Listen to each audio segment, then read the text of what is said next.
Good morning, everybody. This is Chris Islip from the Montana World Affairs Council. Welcome to another week of Connect Montana, where we bring the world to Montana and Montana to the world. Got an amazing week this week. It's Peace Week at Connect Montana in partnership with our friends at the Jeanette Rankin Peace Center here in Missoula. We have 3 shows today, Wednesday, and Thursday, all at 9:30 a.m. Mountain Time. So let me just kick off by welcoming our first guest. Harriet Martin is a specialist in international peace support, working for the last 6 years on the peace process in Myanmar. She began her career as a war correspondent in Bosnia in the 1990s and is author of a book on international peacemaking titled Kings of Peace, Pawns of War. Harriet, we are so happy to have you here. Over to you, please. Thank you so much. It's a real pleasure to be here. And I think such a fantastic time to really be focusing on peace when we are all collectively in a global crisis. And I think one of the things I hope to do today is just make a bit of a connection between somehow the idea that conflicts happen in other places and the way in which peacemaking has become a kind of core global issue, I think, for all of us. And I hope in my brief presentation, just to sort of talk you through those ideas. I'm just going to share my screen. Is that working, Chris? Okay, Yes, great. yes. Okay, lovely. So, you know, to be talking about peacemaking at a time of global crisis might seem something that is a little bit really not the focus of the moment. But I think what's really interesting to note is that what happened, first of all, in this crisis and the way in which the UN dealt with it in their first response was this. They called for a global ceasefire. Because this pandemic is so overwhelming for health systems. It's so overwhelming for the people and the millions of people who are so vulnerable and will suffer even more because of the poor health systems in which they already have access to, that Guterres, the Secretary General of the UN, saw this was the most important thing he had to do straight away. Now, initially, the response was very good, you would think. So you look, there are several countries up there who all signed up to this, or at least some of the conflict parties in the conflicts taking place in these countries signed up to the idea of going into ceasefire for the duration of the pandemic. Also to the list is Yemen and Syria, but not all the conflict parties, so we don't see ceasefires there. And even when we look at Myanmar, which is the country I've been in for the last few years, I know that there might have been talk about going into ceasefire, but you know, conflict is still going on today. And this comes to a key point that then Guterres made in follow-up to making this global ceasefire call 2 weeks ago. He said, there is a huge distance between declarations and deeds. And so despite there's a number of countries signing up to the idea of a ceasefire because of the pandemic, really we're not seeing the action we need around those ceasefires. And I actually found this quote a very good way to begin a talk on peacemaking, because in a sense the entire art of peacemaking can be summarized in the distance between declarations and deeds. So I thought I'd begin by taking you back to what the beginnings of global peacemaking as we see it now, which is in the post-Cold War era. So when the world in the 1990s moved from being a bipolar world in which the UN essentially was stymied into being a unipolar world briefly under the guidance and the direction of America, peace was a very successful industry to be in.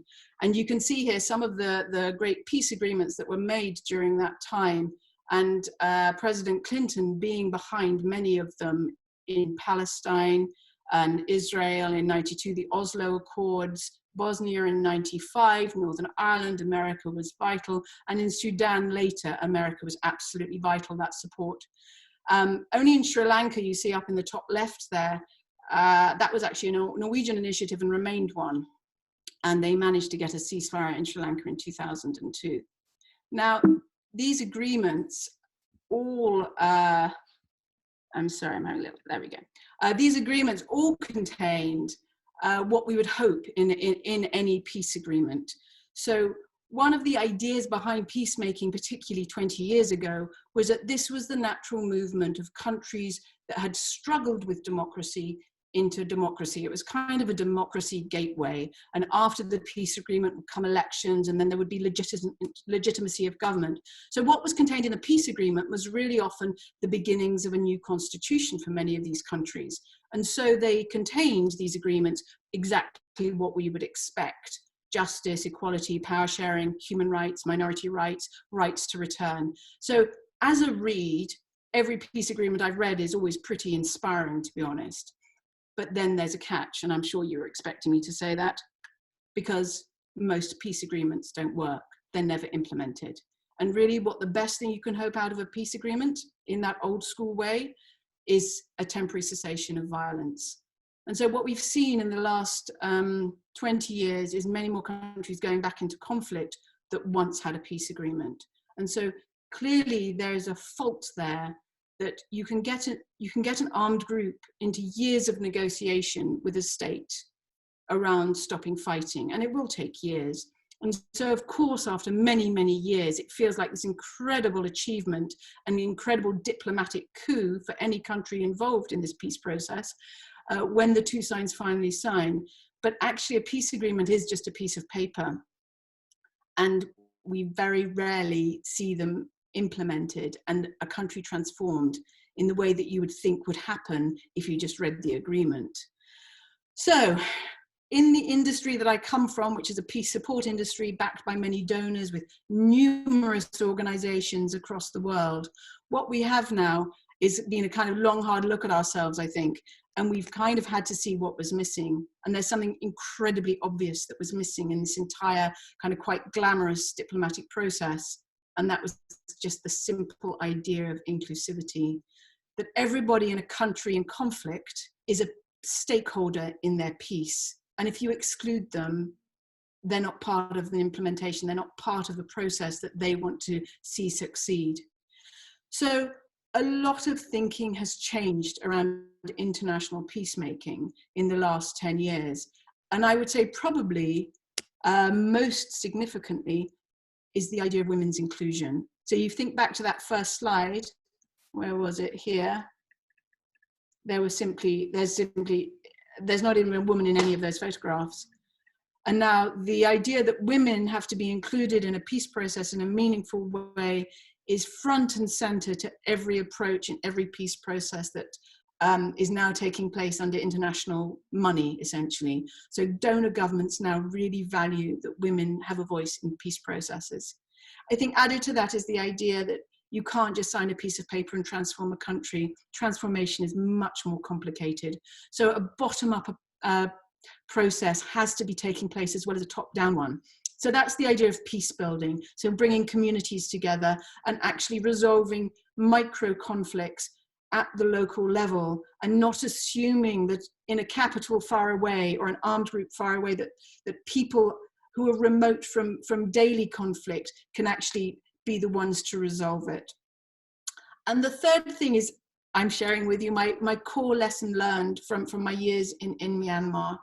And that's that in addition to whatever you write in a peace agreement, and in addition to whatever peacemaking takes place, you can't make change if a country doesn't hold a set of values which essentially creates fertile ground for peace.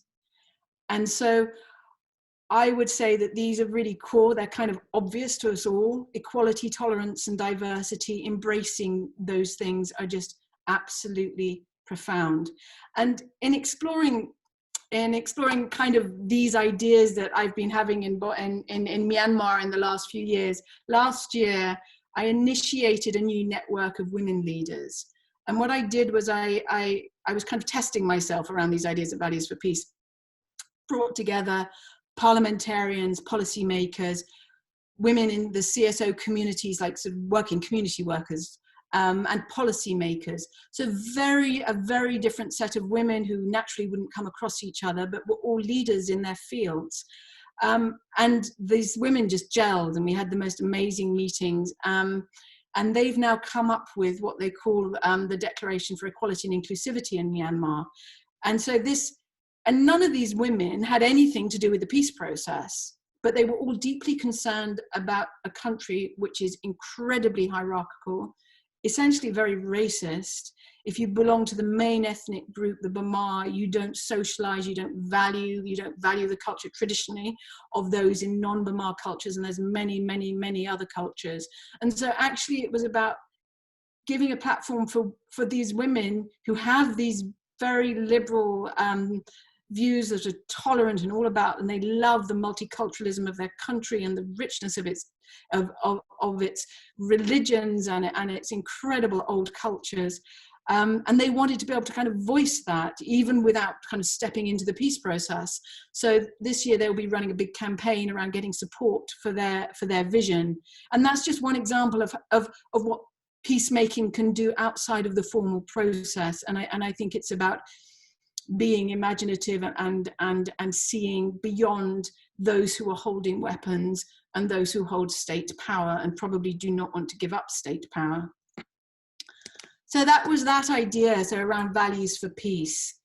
Now, I would say that, it doesn't look terribly profound to say that we have to have these values to sustain peace, but there's a challenge that I know everybody watching this is acutely aware of, and that's the leadership that we're now under globally, the popularism, the nationalism of our global leadership, which means that the values needed at a kind of micro community level to have peaceful societies is being deeply challenged in many states. And in this, I very much include my own. I actually hesitated to include Boris Johnson because I personally, I kind of know he's a liberal and he wouldn't see himself as anything other embracing the values I'm talking about. But he came to power because he came to power through the backing around Brexit. And the experience of Brexit for me was profoundly personal because I've spent a lifetime talking to people in other countries facing conflict about identity.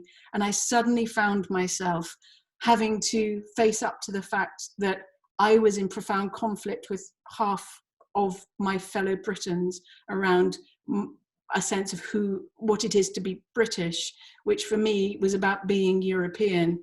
And this experience was really powerful for me in Myanmar because working with my team, and we did lots of workshops around equality and inclusivity and all these values for peace, was a real challenge because I had to come and explain being English is the equivalent of being the Bamar in Myanmar, which is the dominant group in which you think you're tolerant of everybody else. And actually, if you're Scottish, you want independence, you want recognition for your separateness. And being English, I've grown up in a culture in which I simply have not been taught or schooled to see that because we assume everybody's all happy together. And the parallels in Myanmar are incredibly strong. So I think one of the things that I've really learned and coming away from Myanmar after 6 years is that what I thought I did was I lived in other people's countries who are in conflict. I think the issues that we collectively face around peace and peaceful societies are as relevant in the US, in the UK, across Europe, as they are in countries across Africa or Asia now. We are, there's a global pandemic, but also we are also united in this struggle around values, cultural values, collective values that will hold our societies together peacefully. And so that's when I will simply conclude, and I think you're going to know what I'm going to say now, is there's only one organization full of flaws. I'm the first to criticize the UN. But, in this context, I think we have to massively value that we have an organization that still holds the key and holds the Bible essentially in the Human Rights Charter of what is needed to uphold values for peace. So with that, I will finish and take questions. Thank you very much, Harriet. That is a hugely interesting and a great way to kick off Peace Week. Could I ask you to stop sharing your screen, please, so we can get others on the line? Yes. I'd like to first go to our partner this week, Betsy at the Jeanette Rankin Peace Center. Betsy, over to you. Oh, hold on, you're muted, Betsy. One sec. There we go. That was amazing, Harriet. Thank you. Thank you for all your work that you're doing as well. So many years around the country.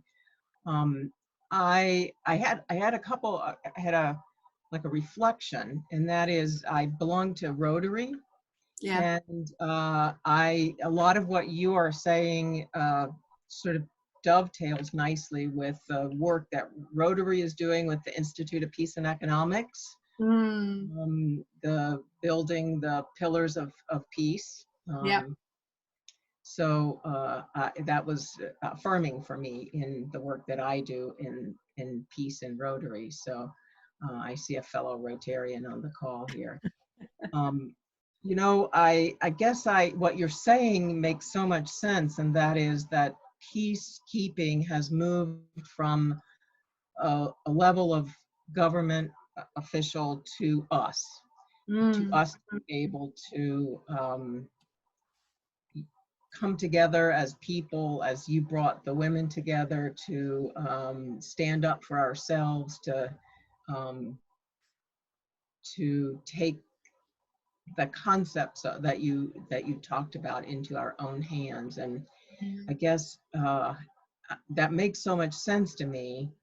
But the question I get asked a lot, and I don't know if I know how to answer it, is, so how, if we believe that we hold the key, we believe those values, how do we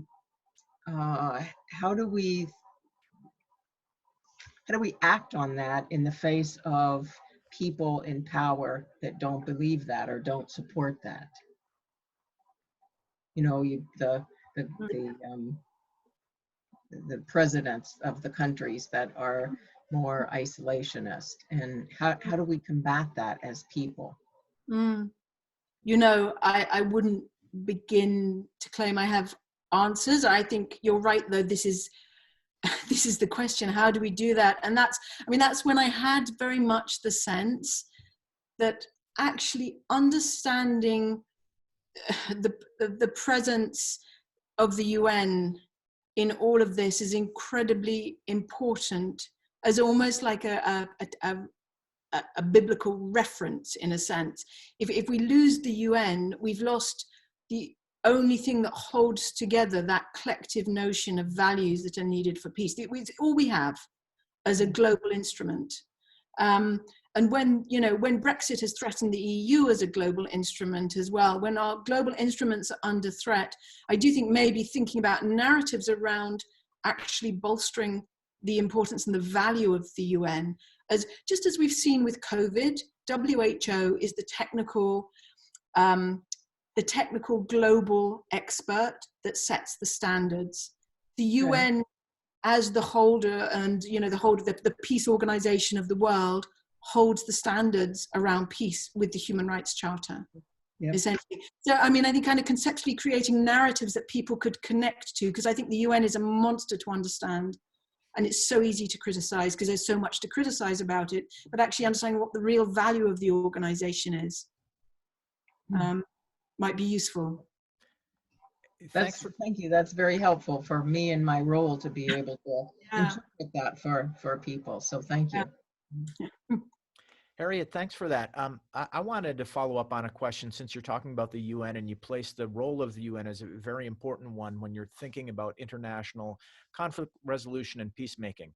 Now, a lot of what the UN does is based on principles. You mentioned human rights, peacemaking, humanitarian principles, and what have you. Sometimes we've heard that those principles are particularly Western, or they are not shared values around the entire world. So when you spoke about the important values in peacemaking, when you talked about the fertile ground for peace is in equality, tolerance, and diversity, what is your response to somebody who says, those are interesting values, but we don't share them, or we don't share them in the same way that you're talking about. Therefore, we're not going to implement them in this way, the inclusivity that you're talking about. How do you understand that? Chris, I think it's really like such a profoundly good question. I would suggest, I mean, you know, I can talk about my own experience, but I would say somehow now the fact that these challenges are global, these challenges of tolerance and embracing diversity are challenges that my own culture now faces in a way that I thought I never had to explain multiculturalism as a core British value. But now I do. And in my experience across the world, I'm sure you have a similar experience, it doesn't really, when different cultures live together very much, there's always going to be a nexus of people within those cultures that understand that that we need to hold everybody together.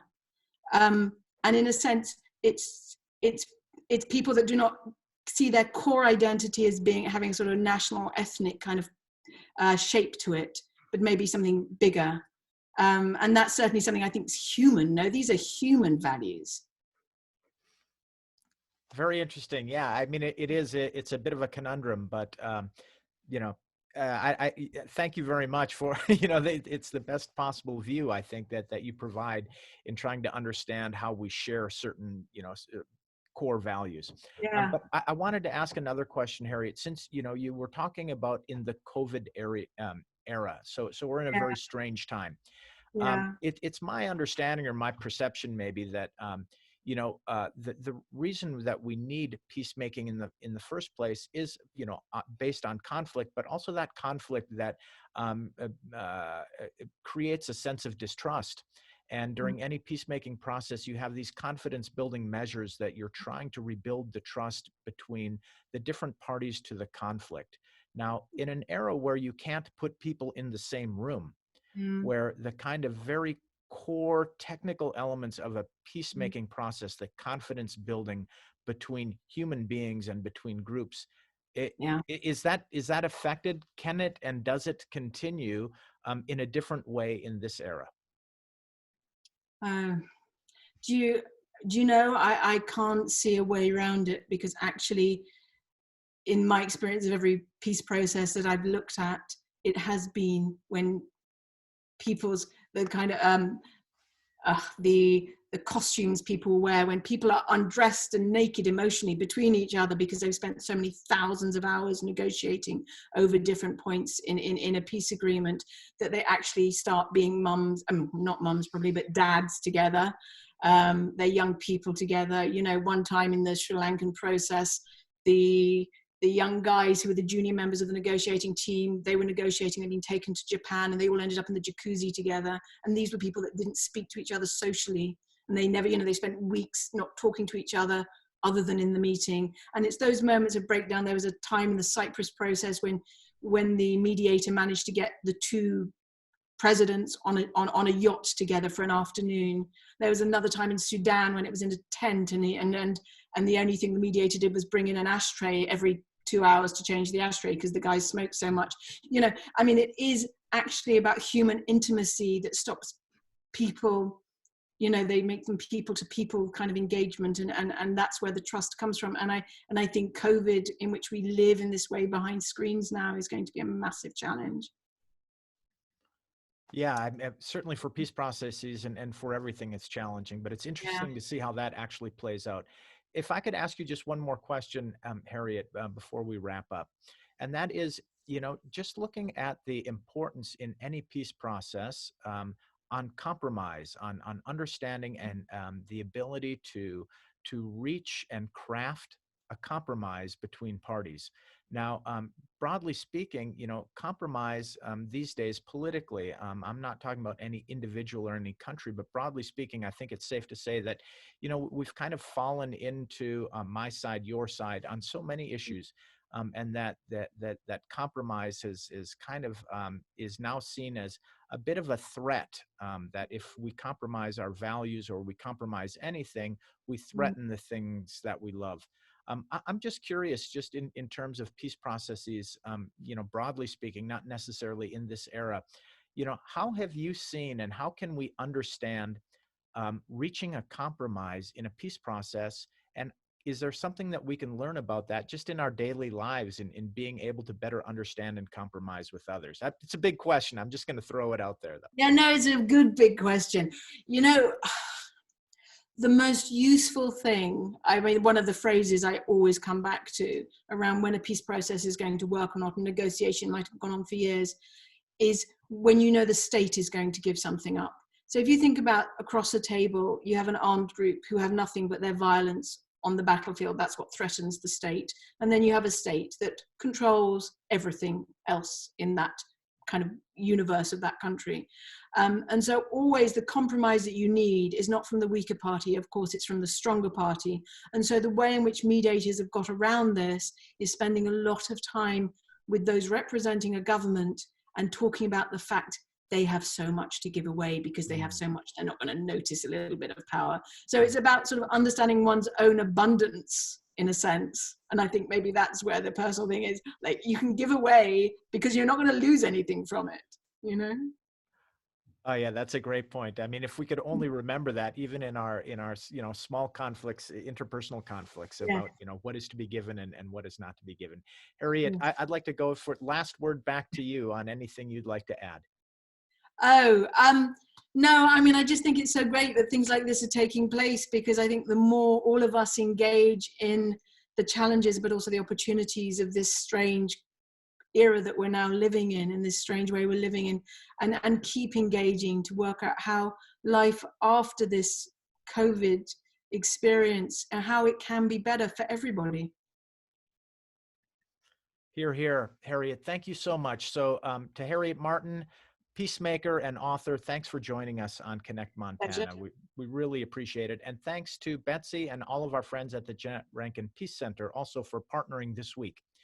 We have 2 more shows this week. Wednesday morning, we have Rania Dagash Kamara. She's the head of policy and planning at the UN's Department of Peacekeeping Operations. So if you're interested in what role is the UN in peacekeeping and its blue helmets all around the world, Wednesday morning, 9:30 is a good time to find out.